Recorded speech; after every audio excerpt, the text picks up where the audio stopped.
તો આ બિનહરીફ કઈ રીતે થઈ છે એની પણ આપણે વાત કરવી છે, અને એ કરવી એટલા માટે જરૂરી બને છે કે ભાજપના કાર્યકરો પોતે જ વિરોધ કરી રહ્યા છે. જો સાંભળો શું કહે છે.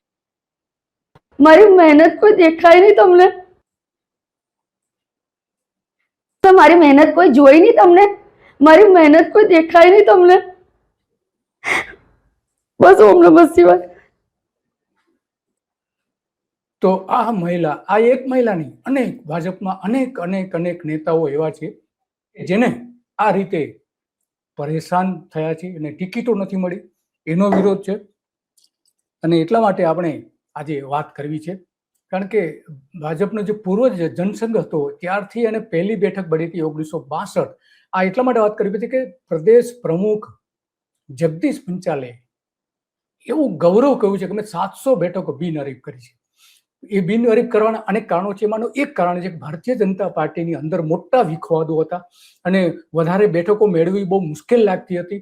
એન કેન પ્રકારે ધાક ધમકી, પોલીસનો ઉપયોગ કરીને, અપહરણ કરીને, ખોટા પોલીસ કેસ કરીને, તમામ પ્રકારની રીતે પૈસા આપીને પણ ઘણી જગ્યાએ એ રીતે કહેવામાં આવ્યું છે. તો એ બધી જ આપણે વાત કરવી છે, કારણ કે ભારતીય જનતા પાર્ટીનો જે ઉદય થયો એની પહેલા જનસંઘ જે હતું 1962માં પહેલી બેઠક એમણે મેળવી હતી. જનસંઘે અમદાવાદ, રાજકોટ અને શહેરી વિસ્તારોમાં કેટલાક કોર્પોરેટર ચૂંટાયા. પછી 1980માં 80 થી 85 ની વચ્ચે ભાજપના કોર્પોરેટર તરીકે પહેલી બેઠક જીતવાની શરૂઆત થઈ હતી. એમાં 87-88માં અમદાવાદ મ્યુનિસિપલ કોર્પોરેશન અને ત્યાર પછી બીજી બધી મ્યુનિસિપલ, રાજકોટ છે, સુરત છે, વડોદરા છે, એ બધી જગ્યાએ સત્તા આવી. તો એને આજે 40 વર્ષ થઈ ગયા છે સત્તા મેળવી છે એમાં.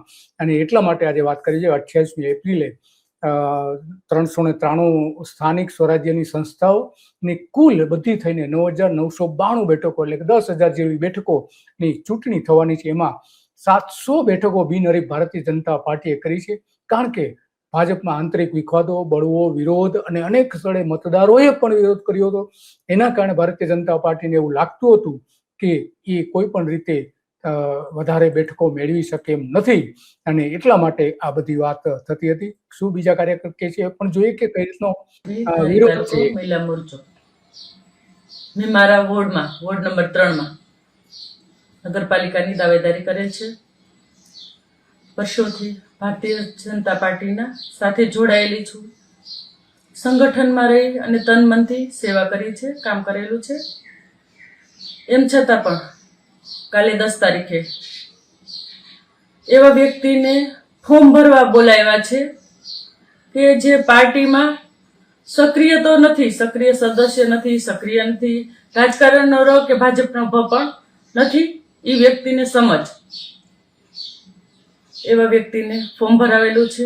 અને મેં એવા વ્યક્તિઓને ફોર્મ ભરાવેલું છે એવું સ્પષ્ટ પણ કે છે. તો આ એક નહીં, અનેક જગ્યાએ આપણે જોઈ શકીએ છીએ. ઘણી બધી બાબતો એવી છે. આગેવાનો, વડીલો એ પણ શોકિંગ છે કે જેને સક્રિય સભ્ય નથી બન્યા.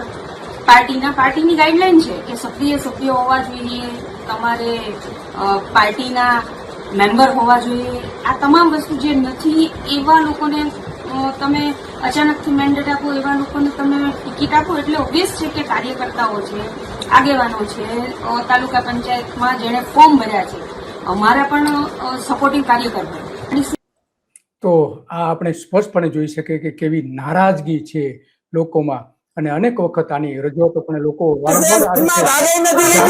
જાહેરમાં આ રીતે અવાજ ઉઠાવતા રહ્યા છે બધા.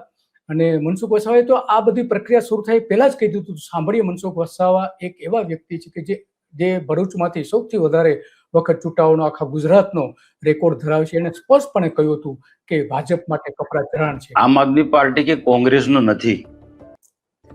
અમને ડર આમ આદમી પાર્ટી કે કોંગ્રેસનો નથી. પાર્ટીની અંદર ટિકિટ આપવા માટે કેટલાક નિયમો બનાવ્યા છે. એ નિયમો પાર્ટી નુકસાન કરશે. દાખલા તરીકે 60 વર્ષથી ઉંમરવાળાની ટિકિટ નહીં આપવાની, 3 ટર્મ વાળાની ટિકિટ નહીં આપવાની, કોઈ પરિવારવાદમાં હોય એમની ટિકિટ નહીં આપવાની. છતાં પણ આ જે નિયમો છે એના ઉલાડીઓ ઘણી જગ્યાએ કરી દેવામાં આવ્યો છે. મનસુખ વસાવાએ સ્પષ્ટપણે કહ્યું હતું કે ભાઈ આ કોઈ પણ રીતે ભારતીય જનતા પાર્ટીને અનુકૂળ નથી, અને એવું જ થયું. અને એટલા માટે આ બધી જ બાબતો આજે આપણે વાત કરવી છે. અને વાત કરવાના ઘણા બધા કારણો પણ છે કે ખરેખર વાસ્તવમાં શું થયું હતું એ પણ સમજવું પડે એવું છે. એટલા માટે તો આપણે વાત કરવી પડે છે. જોઈએ આ બધી જે વિરોધ થયો તો એની તસવીરો આપણે જોવા જેવી છે. ચારે બાજુ જે વિરોધ થયો તો ભારતીય જનતા પાર્ટીમાં એ આપણે જોઈ શકીએ છીએ. કારણ કે 300 બેઠકો તો બિનહરીફ પહેલા જ કરી દેવામાં આવી હતી, જે લગભગ 3% જેવી થાય છે. પછી 135 બેઠકો જે નિર્વિરોધ જીત મેળવી લીધી હતી. ઉમેદવારી પત્રોની ચકાસણી બાદ બીજી 165 મેળવવામાં આવી હતી, અને પછી ઉમેદવારી પત્ર જે પાછા ખેંચવાની હતી એ બધી થઈને લગભગ 700 જેટલી બેઠકો આ રીતે બિનહરીફ કરી દેવામાં આવી હતી. આ કોઈ ગૌરવની વાત નથી, આ તો શરમની વાત છે. કારણ કે લોકોને મત આપવાનો અધિકાર છે એ જ છીનવી લેવામાં આવી રહ્યો છે. મત આપે તો જ એના ઉમેદવારો ચૂંટાય. આપણે જોઈ શકીએ છીએ કે દરેક તસવીરો એવી છે કે જે ભાજપમાં વિરોધ અને વિરોધ ચારે બાજુ દેખાઈ રહ્યો છે, અને લોકોએ ત્યાં એના માટે દોડી જવું પડ્યું હતું. કારણ કે મ્યુનિસિપલ કોર્પોરેશનમાં 20, નગરપાલિકામાં 178, જિલ્લા પંચાયતમાં 12 અને તાલુકા પંચાયત 90 ઉમેદવારો ચૂંટાયેલા અગાઉથી જ જાહેર કરી દેવામાં આવ્યા હતા. જે 2021માં જે ચૂંટણી થઈ હતી એમાં 221 બેઠકો થઈ હતી. આ વખતે 700 બેઠકો થઈ હોવાનું ભાજપના પ્રદેશ પ્રમુખે કહ્યું હતું. ઉમેદવાર પત્રો ગુપ્ત સ્થળે લઈ જવા પડે એવી રીતે એમના અપહરણ કરવામાં આવતા હતા. રાજકોટ, કલોલ, નડિયાદ, મોરબી શહેરમાં કોંગ્રેસના ઉમેદવારોને ધાક ધમકી આપીને બેસાડી દેવાના તમામ પ્રયત્નો થયા હતા. કારણ કે ભાજપને ભય હતો કે એ આ ચૂંટણી ગુમાવી રહી છે, લોકોનો વિરોધ ચારે બાજુ છે, અને એટલા માટે જે 39,387 ઉમેદવારો ઉભા રાખવામાં આવેલા છે એમાંથી ઉમેદવારી પત્રો પણ એ મોટા પ્રમાણમાં રદ કરી દેવાયા હતા. 9,520 ઉમેદવારી પત્રો રદ કરી દેવાયા હતા. તો આ લગભગ 24% જેવું થાય. તો ચૂંટણી પંચની ભૂમિકા પણ શંકાના દાયરામાં આવે છે આમાં. અને એટલા માટે ભાજપમાં જે વિરોધ થઈ રહ્યો હતો, લગભગ 290 જગ્યાએ વિરોધ નોંધાયો હોવાનું, અને આંતરિક જાહેરમાં અને આંતરિક રીતે આ લગભગ 290 થી 300 ની આસપાસ નોંધાયો હોવાનું આપણે ગણત મૂકી શકીએ છીએ. કારણ કે આ જે આખી ઘટના બની છે એ ઘટના સોશિયલ મીડિયામાં દરેક જગ્યાએ પોસ્ટ પણ કરવામાં આવી છે. તો એ મેન્ડેટ, પહેલા તો મેન્ડેટ ઘણા બધાના મેન્ડેટ જે હતા, ખાસ કરીને નવસારી અને સુરતમાં તો કોંગ્રેસના જે મેન્ડેટ હતા એ પણ છુપાવી દેવાનો પ્રયત્ન કર્યો હતો. અને એટલા માટે સુરતમાં અવગણીને લગભગ 300 થી વધુ કાર્યકરો કાર્યાલયને ઘેરી લીધું હતું, અને સ્થાનિક લોકોને ટિકિટ આપવા માટે માંગણી કરી હતી. 37 કોર્પોરેટરોને ફરીથી ઉમેદવાર બનાવ્યા હતા, અને ઘણા બધાની ટિકિટો પણ કાપી નાખી હતી. તો સુરતમાં ખાનગી બેઠકો થઈ હતી.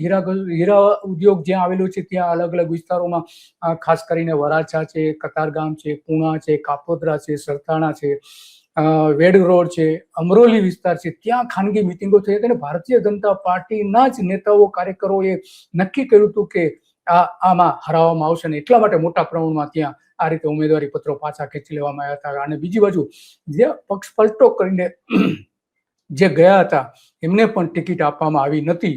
તો આ બધી જ બાબતો આપણે જોઈ શકીએ છીએ કે ભારતીય જનતા પાર્ટી આ રીતે ચારે બાજુ વિરોધ અને વિરોધ થઈ રહ્યો છે.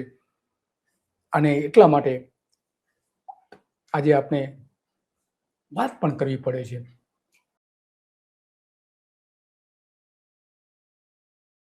આપણે જોઈ શકીએ છીએ કે આ રીતે અલગ અલગ રીતે વિરોધ